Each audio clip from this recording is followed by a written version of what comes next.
Суд по делу 26 февраля отложили до 15 февраля. Об этом сообщил на своей Facebook-странице адвокат заместителя председателя Меджлиса Ахтема Чийгоза Николай Полозов.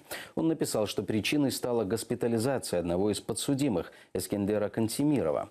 Полозов отметил, что инициатором переноса заседания стала прокурор Российской администрации Крыма Наталья Поклонская. Однако родственники подсудимых считают, что суд испугался присутствия на заседании членов комиссии Совета Европы, которых накануне пригласил адвокат Николай Полозов. Никогда такого не было. Мы на каждый суд со скандалом заходили. Нас не пускали. Первым делом пускали всех пострадавших, а их 22 человека пускают каждый раз.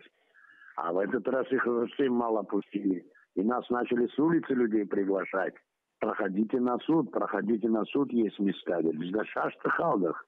Ну а когда зашли и ходатайство прочитал этот прокурор, чтобы отложить вдруг. На прошлом заседании прокурор возмущался, что мы специально затягиваем. Человек поторопился и сделал анализы, чтобы успеть на суд к часу. А тут такой. Они начали как-то неожиданно беспокоиться о нем. И отложить его именно до 15 февраля. Мы уже сразу поняли, в чем заключается их не такая доброта. Они испугались, вот этой миссия какая-то у нас, да, сейчас в Крыму заехала, европейская, что ли, что.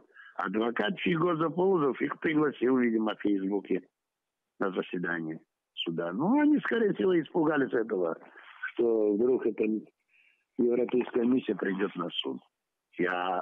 Она у нас будет находиться до 31-го тут. Они все подрасчитали. И пока они тут будут, никакого суда у нас не будет.